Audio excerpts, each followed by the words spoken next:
Hi ho, hi ho, hi ho. Off to work we go. Film Cricket back with ya. I got another review. Disney's live action Snow White. A lot of people have been waiting for this one. We know it's been on the radar for a long time. Let's go ahead and get into it. So, I guess get to the ending first, if you will. Do you want to see this in the movie theater? A lot to talk about for it. If I was to say, I would give you the bottom line up front first. I'd say no. Don't bother. Don't waste your time. Don't waste your money. Kind of catch on with the box office results, which are way down. Disney's projected to take a big loss on this one. And get with their friends and don't go see it. You can catch it on Disney Plus when it finally makes it around. I did see it a few days ago. I saw an opening day actually, so I am part of those box office numbers for the weekend, and I did it for y'all. I'm not gonna lie, but I didn't go alone, right? So I took my wife, I took a friend, we took their daughter, we took two of my daughters, one of them being my Disney daughter. We're gonna call her, get her in on this review and see what she thinks. So here we go. Anastasia, let's bring her in. Anastasia! Hi. Hey, you ready to talk some Snow White? Yeah. Okay, so let me share my screen with you, give you a view of what I'm looking at. There we go. You seeing what I'm seeing? Uh-huh. Let's see. Oh, I think because my phone's locked up. Oops.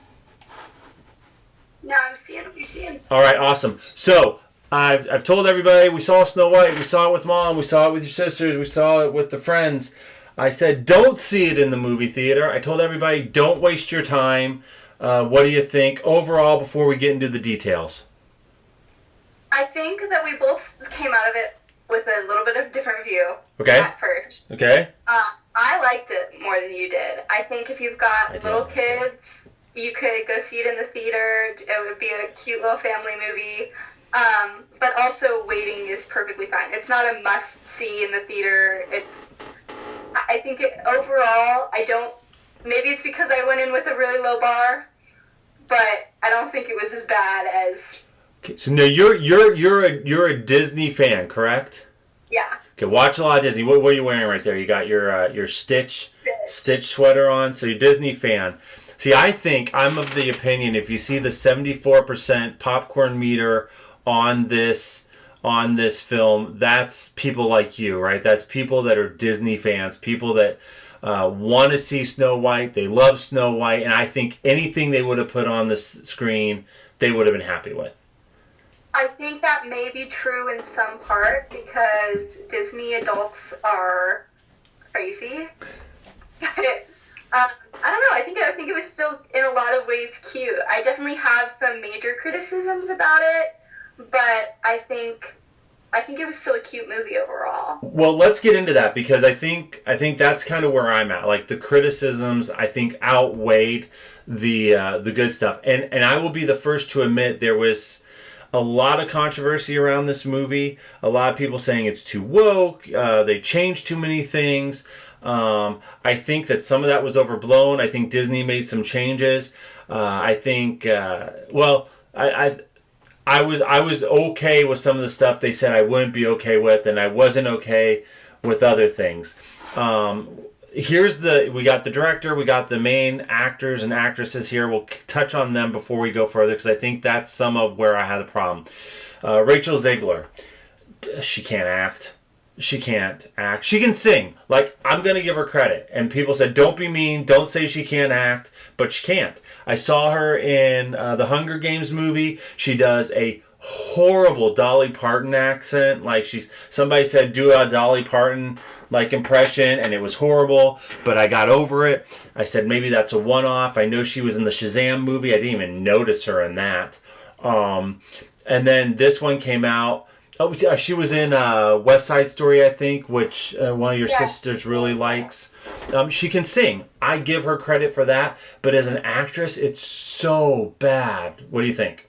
There were a few times that the acting seemed like off, and I don't even think it was just her. I think that in part the story was just like a little bit fuzzy, and I know that there was some issues with rewriting and stuff and rumors of that. I don't know how much of it is 100% true or not, but so maybe the actors were having difficulties with changing stories as they went, but I think some of the acting was like dry and awkward in some ways. Rachel included in that, and again, if you're watching it as like it's a cute little kitschy family movie, you can get over some of that. I can't. But I couldn't. So Gal Gadot, though, she did an okay job acting, but her singing was off. her singing was really bad, yes.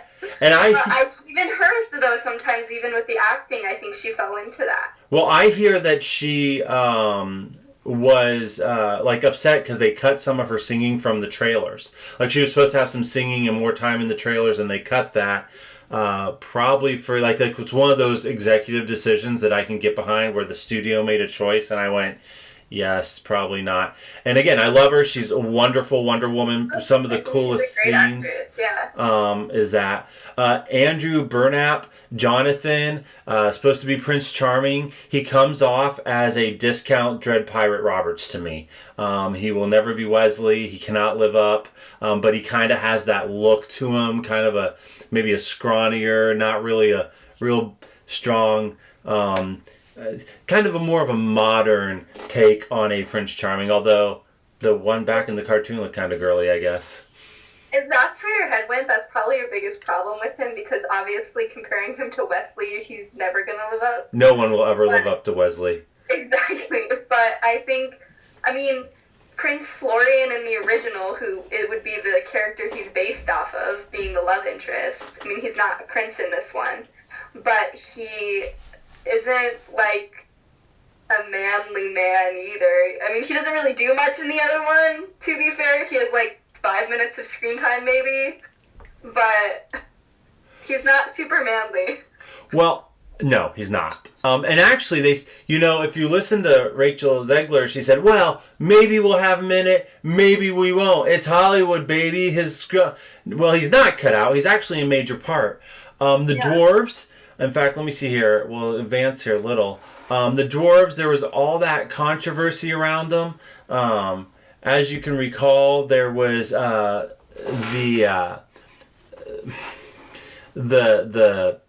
picture, this picture that came out, and they said these are going to be the 7 dwarves, and there's only one guy there that looks like a dwarf to me. Everybody else just looks like diversity hires. That's why everybody was like, oh, they're the 7 diversity hires. They're still in the movie though, right? This is the kind of maybe the rewrite they're talking about. We see the cartoon version, the CGI version of the dwarves, which I actually was okay with. A lot of people are like, they look horrible, but again, it's a kids movie and the kids will find them fun, and it's not a big deal. They're not horrible, although we do need to have a special shout out for Dopey because Dopey needs his own little talk. But these guys are still in the movie. They are like this. So Discount Wesley, Prince Charming guy, whose name, what do we say, Jonathan, is introduced in the beginning of the movie. And by the way, spoiler alerts from here on out. If anybody doesn't want to hear anything about the movie, you've never seen Snow White before, you want to be totally shocked going into the theater, stop listening. Okay, stop listening now. In fact, I thank you for coming to my channel. Please like, subscribe, ring the bell, do all those things you're supposed to do. Anya, are you subscribed? Of course you are. Subscribed. There you go. Everybody else should subscribe like Anastasia. But going into potential spoilers here, she meets Prince Charming early on when she's in the castle. That's kind of for some reason where the queen all of a sudden is being told by the mirror that she's so fair because she's nice to him. He's a thief. Well, he's set up kind of more like a Robin Hood, and this is his band of merry men, right? Because when they go out into the forest later, she runs into him again, and these folks are still around, and like, we kind of fight for the king, her dad, and we still kind of fight for him, but now we're like robber dudes and I guess dudettes, and I don't know, it seemed weird to me. Yeah, there was a lot of things that kind of got overlooked, I think, because, I mean, you can correct me if I'm wrong, but they kind of explored this thing of her dad there for a minute, and he may still be alive. I don't really remember how that got wrapped up in the end. They said the queen says he's dead. She goes, haha, he's dead. He's always been dead. Yeah, but like it was really odd because if she's the one who said he was dead in the first place and we're not believing her, why are we still doing that if we never actually went and looked for him? And then also with the we were talking about the band of whatever bandits that they are, that it just seemed like some of those things were taken from other adaptations of Snow White. I believe it's Mirror Mirror that has the seven dwarves are the bandits in that one, and I think that one is not one of the best adaptations of Snow White, but it's a good movie as its own thing.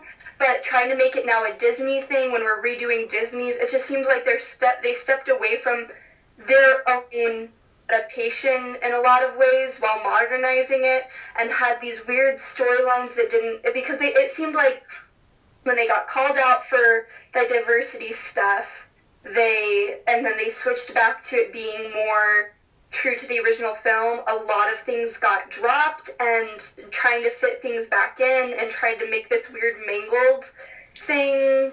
Yeah, because these guys, when they appear in the film, it's almost like they were under contract and had to be in it, right? Because there was no need to have them in the film. When she runs it, I keep wanting to call him Wesley. When she runs into Wesley, when she runs into Jonathan in the woods, everything that he does and that they come in and do with him, he could have done by himself. Later on, when they go back to the dwarves' house and they have this little party, the dwarves could have a party with Jonathan and Snow White there. I mean, these people are there too, but they didn't have to be. They don't really add anything to it. So it's like, were they under contract? Did we leave them there just so we can look like we meant to do it all along? I'm not sure what the point was. And I actually think it drew away from the dwarves to begin with, because in this storyline, it's like kind of confusing as to why the dwarves have any sort of care for Snow White other than she's the princess. Because like, and when we kind of talked about this before, I'm sure we'll get more into it, but like, she doesn't really do anything for them like she does in the original. She doesn't really clean their house. She doesn't cook them dinner. She doesn't do any of that. But they still like love her somehow. She just puts them in harm's way. And then later, when Jonathan is injured, she shows up to their house demanding Doc, who says he's actually not a medical doctor and has no way of healing him. She still forces him to heal him, and like, so the relationship with the dwarves, it's like, why it's not built on, and because she spends so much time with the bandits instead, which again they didn't need to be there for, because it was really supposed to build her relationship with Jonathan, which also didn't really need all that more building to begin with, because they had something going at the beginning of the movie that wasn't just a prince came in from nowhere and we sang a song together. Like, they did more at the beginning of the film together too. Well, so and then and that's exactly so in the cartoon, and correct me if I'm wrong. And I understand, I got all mixed up, but she shows up at the dwarf's house and she sees a mess, and she says, "Oh my gosh, whoever lives here," first thinks they're orphans, maybe they're whatever. It's a mess. If I clean this house, maybe they'll let me stay. I'll show I have value here. Dwarves come home, right? And what happens? They are confused of why she's there, who she is. Still got that whole scared scene. It happens in both movies. Is it a monster? Is it whatever? They find out that it's a girl. She even actually already shows interest in their lives already, because she's, in the original, is able to name them all. like she was looking around at their beds that had their names on them, and she was able to try and like take interest in their lives to be able that she was able to see those characteristics in them and name them. Right, and in this one, just real quick, a difference there is in this one, in the Hi Ho song, they introduce themselves. They like change the words to be like, I'm Doc, and I'm a Doc, and I'm Dope. Weird and like right, it's third person thing that's going on, and it's awkward. Okay. But it's like exposition through song, right? Exposition through song. We're gonna explain it all. Okay, go ahead. So in the original, and then later too in the original, after that song, they still go through and like introduce themselves twice more after that. But so they in the original though they find her and they're like, oh, you're Snow White, whatever, and they were Grumpy specifically didn't really want her to stay. He's grumpy, but they were still kind of willing to. But what really won them over is she like already had this plan of, look, I've cleaned for you, I'll continue to clean for you, and I'll even cook you dinner. And that was really the like selling point, because they don't really need other things. They were fine living in their messy home. They're a bunch of men. They didn't really care, but they liked the idea of having a nice home-cooked meal. Right, so in this one, though, in the new one, they changed that. So she shows up, she crashes on their beds, goes under the covers, they show up, the whole scared scene, and she basically chastises them a little bit for having a dirty house, but says, hey, we can clean it. She then... The Whistle While You Work song from the first one, where she's doing that with the animals and doing the job herself, and I'm going to whistle while I work, and she sings to the animals. In this one, she tells the dwarves, hey, you guys clean, and you should whistle while you work. And she just kind of dances around the house while they're cleaning. Now, I get it. It's their mess. Fine. But I think this goes back to what you were saying earlier about that trade-off. She just kind of takes advantage of them. She doesn't give anything back to them. She doesn't make them better. She doesn't do anything really for them. Exactly. And she also, like, in the original in the new one, she doesn't even ever cook for them either. Like, she's still sleeping while they're having breakfast before, and that's also when they get into a fight, which I noticed in the old one as I was rewatching it, because we actually watched the new one in theater before I went to rewatch the original. That way I could kind of give it the benefit of the doubt. I don't really remember, haven't watched it in a while. But in the old one, they don't really fight very much. Like, they do, but like they're roommates. They're 7 grown adult roommates, and it's more like this friendly, like, kind of fighting thing. In the new one, she makes a big point of making sure that they are civil to each other, like that they're so barbaric, but they're cooking for themselves. They get into a fight over breakfast, and they wind up cleaning up their own mess. That really, honestly, when you looked around the place to begin with, the mess really started because they got into the fight over breakfast. It wasn't really like that distraught of a house. Even before they get into the fight, Grumpy's at the top of the stairs trying to fix the banister. So it's not like this place is completely disheveled. They don't care about their home.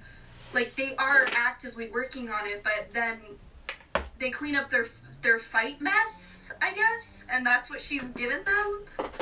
So, yes. Okay, so we've got this. She's in there, says whistle while you work. But the whistling in and of itself is kind of an issue, right? Like, so in the Hi-Ho song, in the original song, they whistle during that,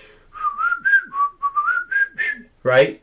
And they sing that song in this, but then she shows up to the house and she, like, during the Whistle While You Work song, they don't know how to whistle. She goes out and has this, like, speech with Dopey, who, again, in my opinion, like, looks like a cross between maybe Dopey and Malcolm's little brother, and Malcolm in the middle, right? Like he's kind of got the big ears, and like he kind of looks like a CGI version of him.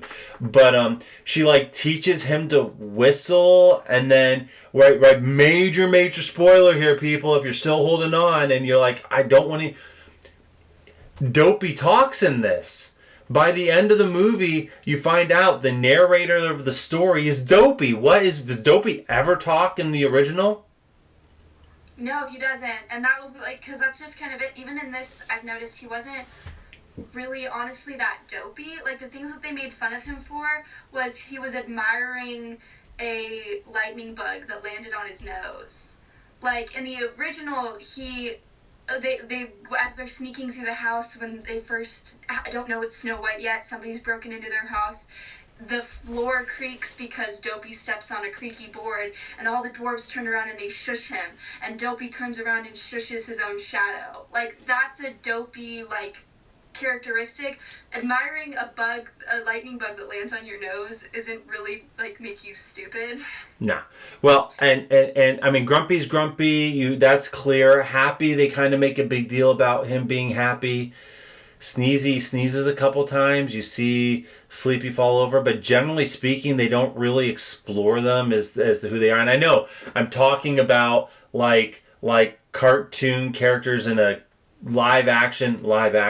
This is more live action than the live action Lion Kings, right? Which is all CGI on a live background.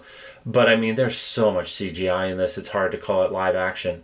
No, go ahead.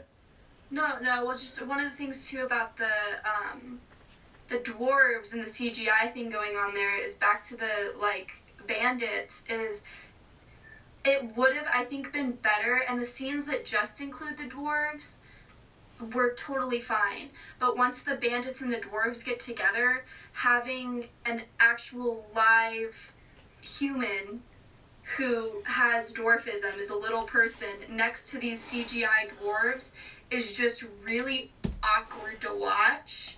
And you're like, and it like almost makes you think and begs the question of why didn't we just hire actors for this?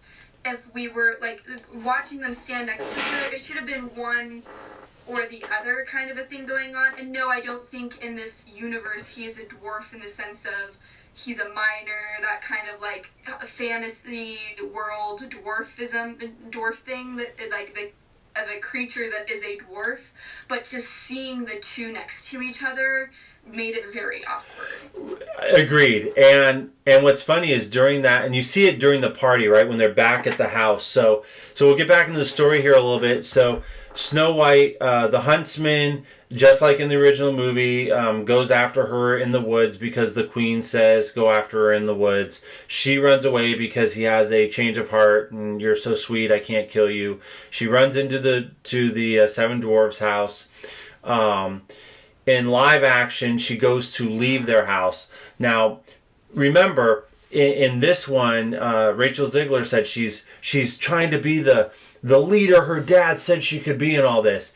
And she has a locket that says fearless, fair, brave, and true, right? And that's what we're trying to see if she's going to be these things. Fearless, fair, brave, and true. So she runs off into the woods again. She runs into Jonathan.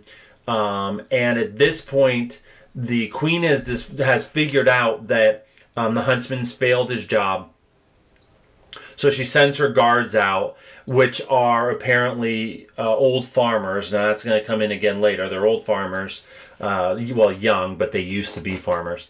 And this is the only time she really has to shine in this movie as someone who's fearless, fair, brave, and true. Does she do it, do you think? What is she, No, I don't. For people listening, what does she actually do? I don't think she really actually does anything in the film, honestly. Like, Rachel Zegler, when she was promoting this movie, was like, oh, she's gonna be this strong, whatever.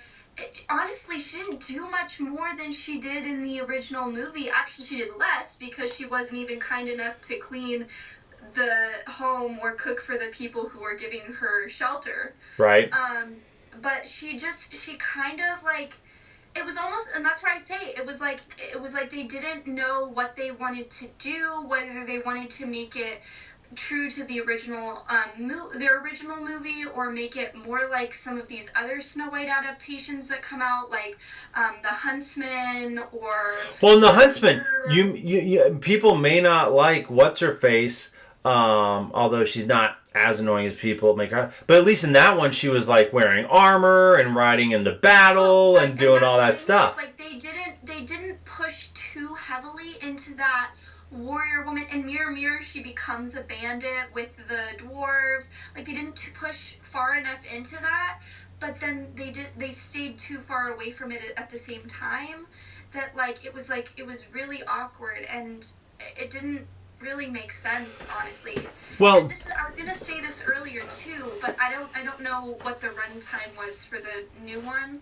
The old one is an hour and a half, and when you watch it, it feels very much like which is fair. It was Disney's first original full-length animated movie. This one comes in an hour and 50 minutes. So really not that much longer. I get an extra 20 minutes. But they're with that difference, it's really like you could have an extra 45 minutes, because old animated movies just kind of progress kind of slowly, and we don't do that as much anymore, and definitely not in live action movies, because you don't just have as many comedic shots of things going on. Well, they cut out the whole washing hands scene. Yeah. That's gone. That's gone. There's just so much more you could do, because movies nowadays are just so much more fast paced. And so you really could fit a lot more in. The original story is very, very simple, and has just very clear steps that you just watch them do these things. Heck, even her telling them to go clean up for dinner probably took 10 minutes in the original. Yeah.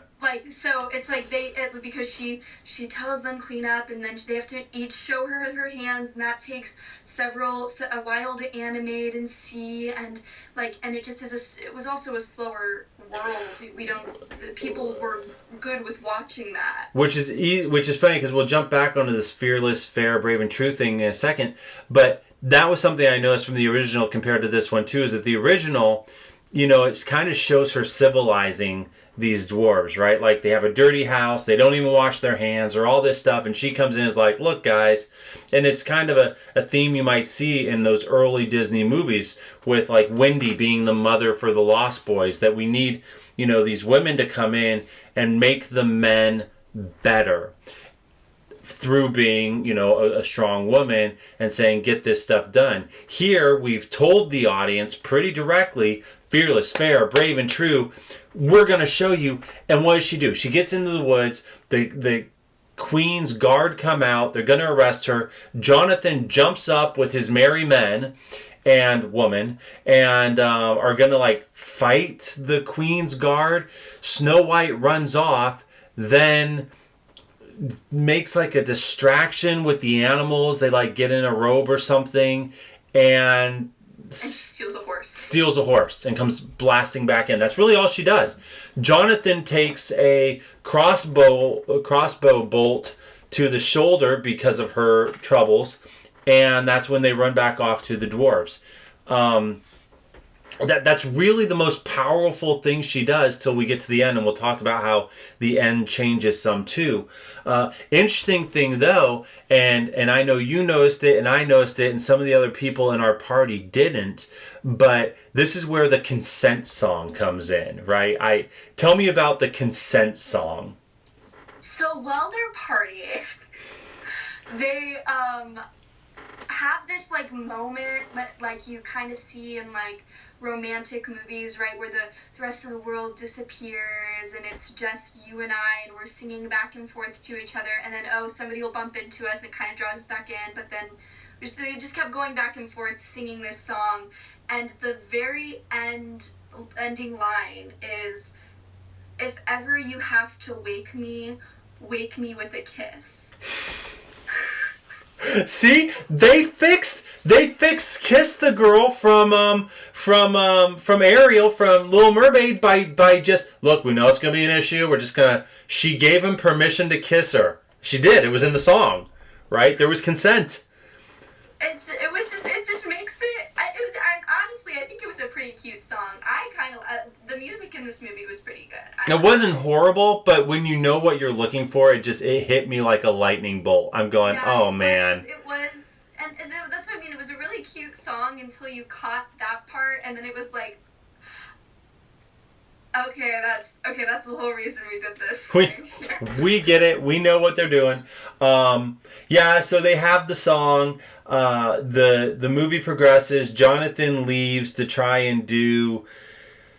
I don't even know what he left to go do. I think it was to go find her dad. I think they still think he's alive at this time. Yes, they were. Yeah, and that's what I mean. That's when it got dropped. Is because he gets captured while going off to go find her dad and see if he's still alive, and then basically the end of the movie comes up pretty quickly after that. Yeah, the evil queen says, I'm going to make my poison apple. The book is so dumb. She opens the book, and I know it's kind of done this way in the original, and you can explain it here in a second, but like in this movie, she opens the book, and it says, poison apple, this is what you do. And then like literally she looks at if the book is open like this, right? On this page, it has poison apple. She looks over to this page, and it's like, and there's the antidote.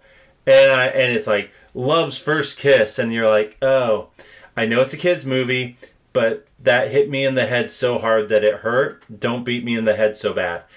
They kind of do it in the original, but it's not that obvious. No, it's not obvious at all, really. Honestly, it's in two completely separate scenes. They also, the book isn't as obvious about it. It's almost like she was so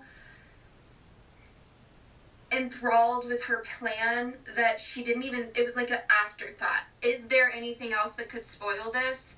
After she was already looked like a hag, she already had her poison apple ready to go. She was so ready to get Snow White and have her be dead that she didn't even think about it till after she was like walking out the door, basically. In the new one, it's not so much that, because again, like you said, she reads it at the same time and like also cackles about it.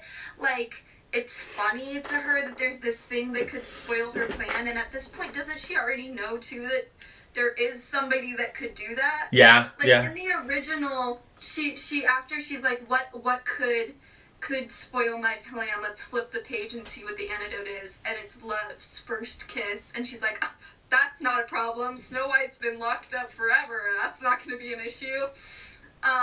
So she didn't even think it was going to be a problem, and then went off and... But she still goes, she dresses like, or turns herself into a hag, she goes in and gets her to bite the apple. It's done a little different between the two movies, but not so. I mean, like in this movie, they make it out that Snow White really likes apples. Like from the beginning, she wants to make apple pies. She wants to pick apples. Like, she is the apple girl. She is Johnny Appleseed 2.0, but a girl. And so they kind of play into that. And the other one, I don't think they do as much. No, not really. And that's what I was going to say, too, is there was a lot you can do with that extra time that you get. First of all, in those 20 minutes that you get runtime, but also in the amount of time that you get from it just being a faster-paced movie. And you had some of that at the beginning that was really beneficial, like her being with her family. Like, in the original, you just start, and she's grown up. And running from the queen pretty much right away. Running from the queen, basically. Like, the mirror, she asks the mirror, who's the fairest of them all? And, like, you get the little bit of old movie exposition that you read and off of a storybook that says she has this mirror, but then the first time she asks the mirror in the movie, it's already saying it's Snow White's the fairest. Yeah. And so, but you have this time with her parents when she's younger, before her mom dies, and you see the kind of leaders that they are, and that they're kind and gentle, and that builds on her character as a person of, like, oh, despite that she's been made basically into a slave since the evil queen's reign, this is why. It's because she was raised to be gentle and caring. And yeah, that didn't bother me at all. Her having the backstory with her parents, that was perfectly fine. That's perfectly fine. And then there are some changes you can make that's good. That would probably be a good one to make. Yeah. But what's funny is that there's a continuity issue, or not continuity. That's not true.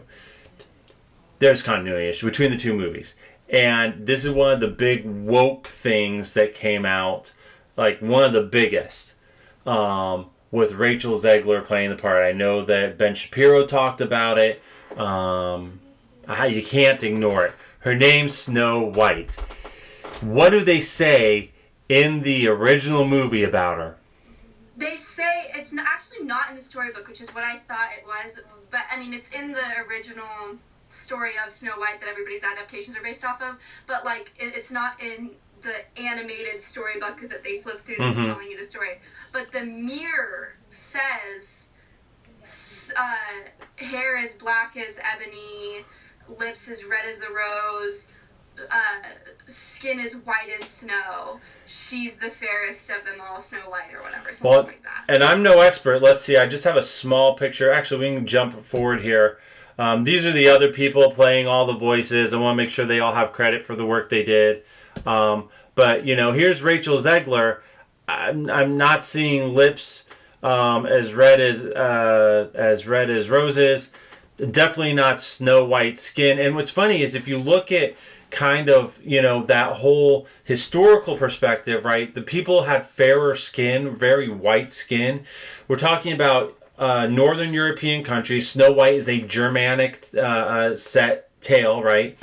The reason them having really white skin is because they're rich, right? They're not out in the fields toiling. They get to live the life of luxury. We've always seen more money is better looking. I don't know. Well, we can go into a whole thing about that. But that's not Rachel Zegler, right? She doesn't fit that bill.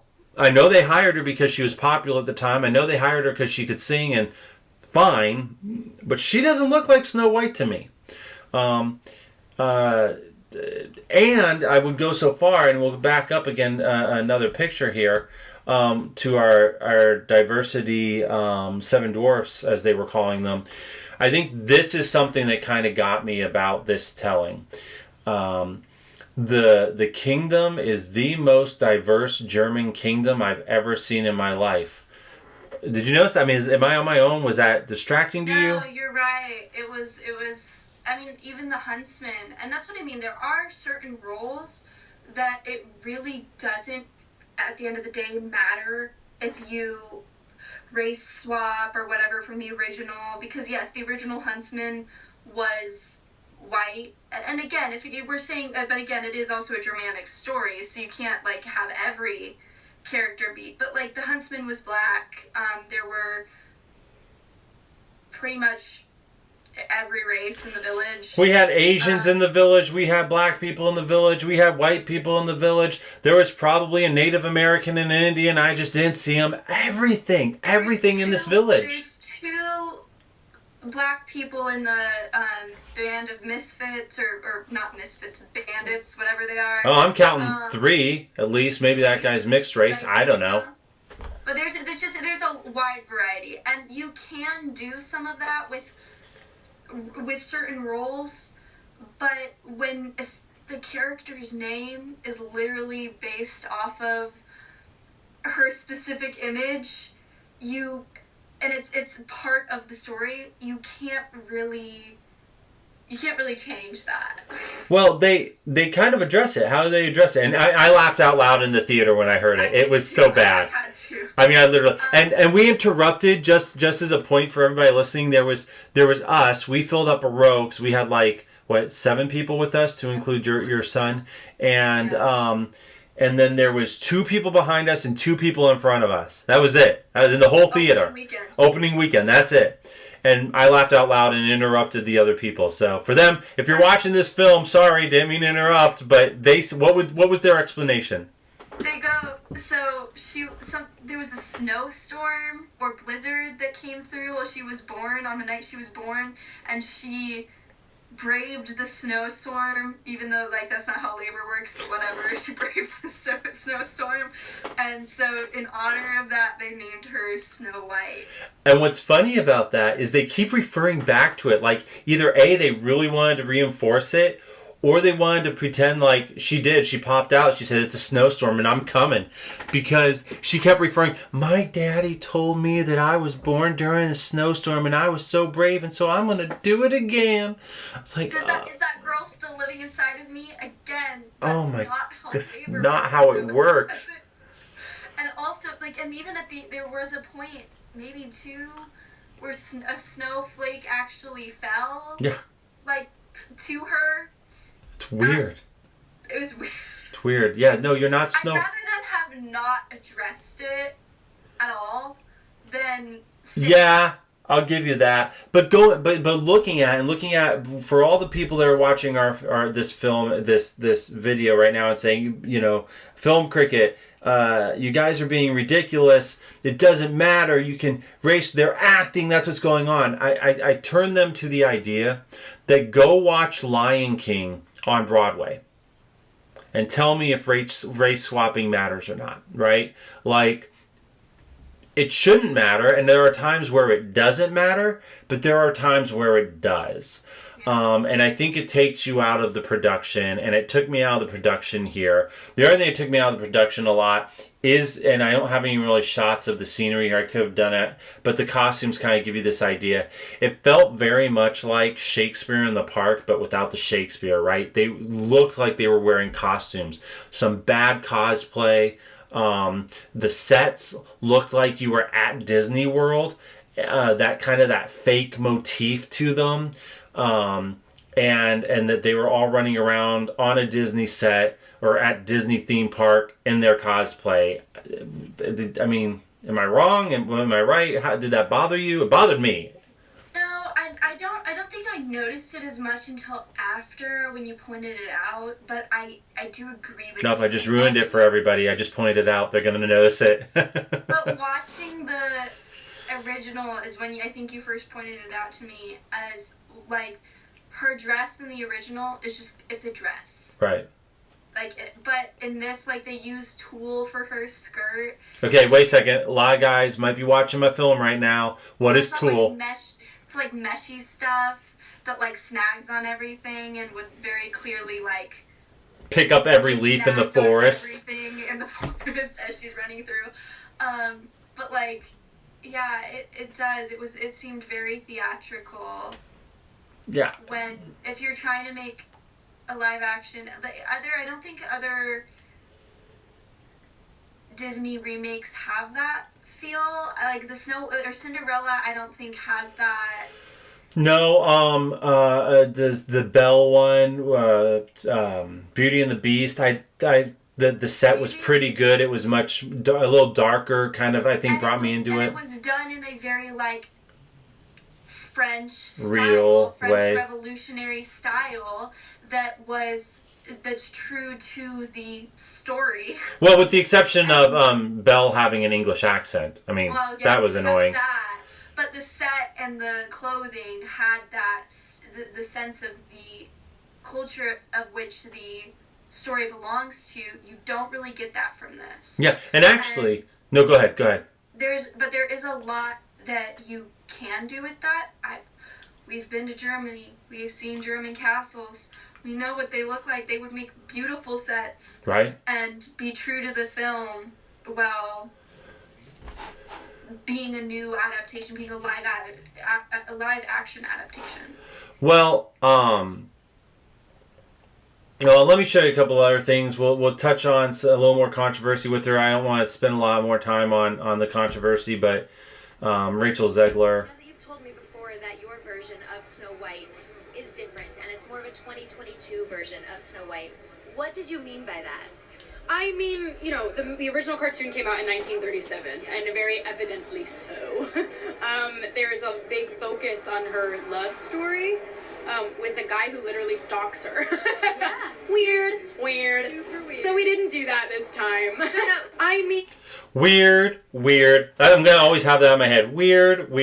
They do actually have the love story. The love story is still a pretty major part of this. And the love story, again, like I said before, is pretty evident in this, which again is one of those things that you should do, honestly, with this new modern adaptation of it, the more time that you have with the story, because again, in the original, he comes in, sings a song with her, and then you don't see him again till the end of the movie when he's waking her up with a kiss. Build on that. Build on the relationship with it. Why does it have to be a no-no? And why... he wasn't stalking her in the beginning, or in the original, but whatever. Yeah, and in this one, actually, it's more of a love story. You see him more than you do in the cartoon. Yeah, you see, he's a major character in this adaptation. But according to her, he might be cut out altogether. What else she have to say? Oops. Go back here. I know that you've told me before that your version of... Weird. What else has she got here? We didn't do that this time. But you did. I mean, the original cartoon came out in 1937, and very evidently so. There's a big focus on her love story with a guy who literally stalks her. Weird. Super weird. So we didn't do that this time. So no Prince, or a different kind of Prince? We have a different approach to what I'm sure a lot of people will assume is a love story. I assume it's a love story because it was a love story. And they literally say love's kiss is gonna break the spell. That's what breaks the spell. They go to the party and one of the characters is like, "You got it bad for her." It's a love story. Okay, let's see what else. Maybe she didn't watch her own movie. It's hard to know what you're in. Because we cast a guy in the movie focused on becoming the leader that her father tells her that she can be, and she's really trying to find the courage to stand up to the evil queen and how to find her own agency and rule a kingdom, and she meets so many incredible people along the way. Is it me or just Gal Gadot look really bored during this interview? She's like in the background giving people the peace sign. Yeah, no, this isn't true either, right? She's not trying to live... I mean, she is to a point, and they keep referencing it, but in reality, the time with her dad is small, and with the song, it's more than in the original, but they make it out like her dad's out there really developing her, and he doesn't. Yeah, and it's not even too, again, other than the fact that they're constantly saying it, she doesn't really actually do anything to build on that, to build those things in herself that her dad wished for her. Which, again, you can do. You can do movies where the parent dies at the beginning and leaves you with this thing, but you continue to build on it, and it's part of your character development. That didn't happen. They just talked about it a lot. It was happening, even though you didn't see it. Yeah, the old adage, show it, don't say it, they kind of got it backwards, and they kept saying it instead of showing it. Yeah. And maybe she finds love, maybe she finds friendship, but really what's important is that she finds her own voice. I'm a narcissist. She's a narcissist. That's true. So anyways, we get to the end of the movie. She goes up to the queen. She decides she's going to have her big moment. This is maybe her second big brave moment, whatever. And she basically tells the queen to leave. Yeah. That's how does it end in the original? What happens to the queen? The queen is as well. Snow White is already asleep from the apple, and before the prince shows up, it's when the animals go and they warn the dwarves at work that there's danger back at the cottage. They come rushing in, but it's too late, and she's already bitten into the apple, and they chase the queen off into the woods while riding their deer. And they continue to chase her, and she finds herself at a cliff's edge with a giant boulder that she's threatening to roll on top of them. That they're still trying to come after her, but trying to find a new approach, whatever. And lightning strikes and breaks the cliff edge that she's standing on, and the boulder comes tumbling down after her. And that's the last you see of her. She doesn't ever even become her beautiful self again. She is an old hag for the rest of her life. Or she becomes Mother Gothel. Or she becomes Mother Gothel, but that's a story for another day.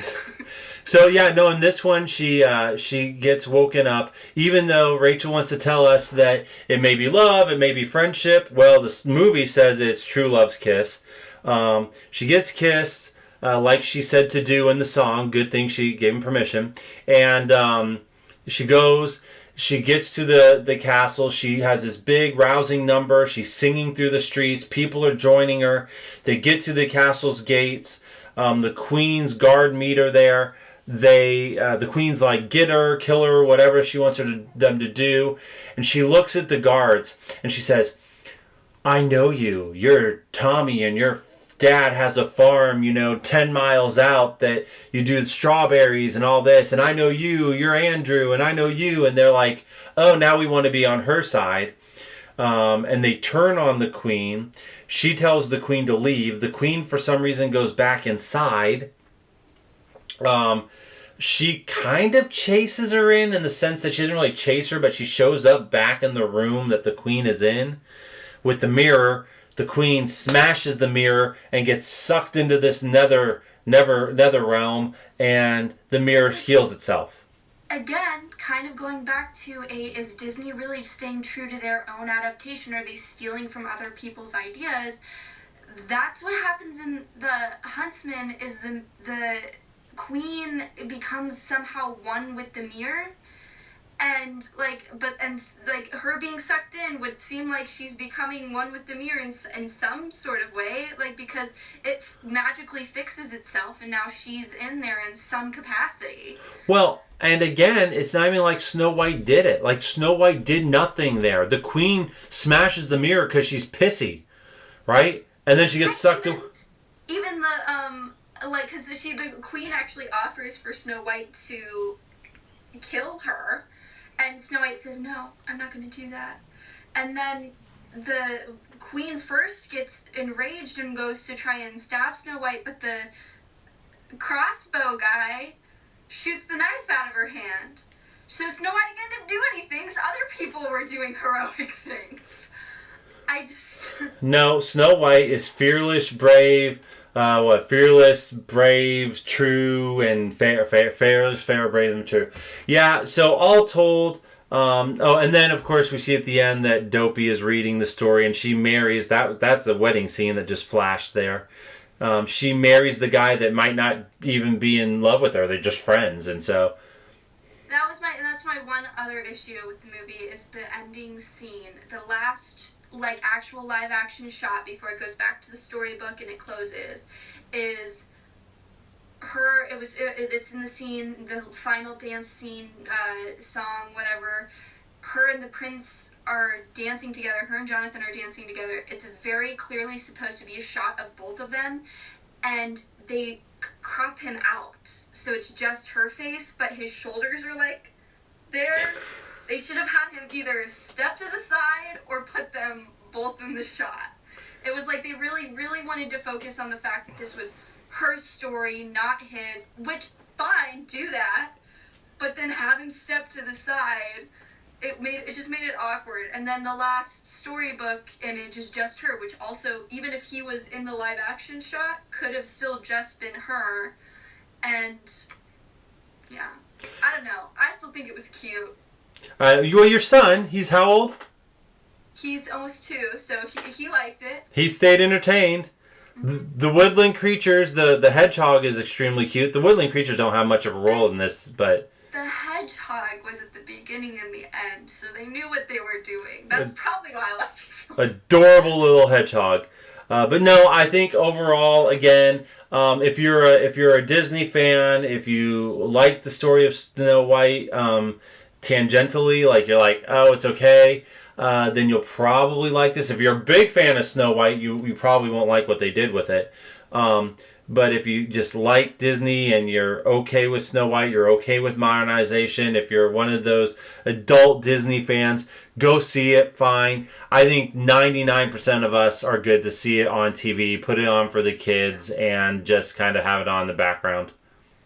Yeah, I agree. I think there are some cute things about it, some good things about it, but it's definitely not a must-see in theaters. Yeah.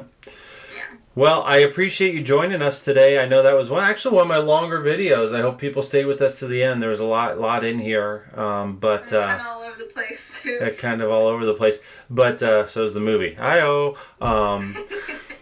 But no, I think we've said it all, and I don't know what I'm going to see next, but I know next Disney movie I'll give you a call. So be ready. All right. I think that's probably Stitch. So you know what? They had the preview for Stitch, Lilo and Stitch before Snow White. Obviously, that makes sense. It looks like it might be good. It looks like it'll be better than this one was. It does look like it would be better than this. Stitch looks very cute. I think it's gonna be good. So we'll talk then. Okay, sounds great. Bye. Bye. All right. Well, everybody, thank you for staying to the end of the video. If you did, if you didn't, then you're not here to hear me thank you. Appreciate your time. Go see Snow White. Don't. If you have any disagreements about what you saw and you want to put it in the comments, please put in the comments what you think. But always keep it respectful. We don't want people. No reason to be disrespectful. Otherwise, subscribe, like, ring the notification bells, do everything, and we will see you at the movies.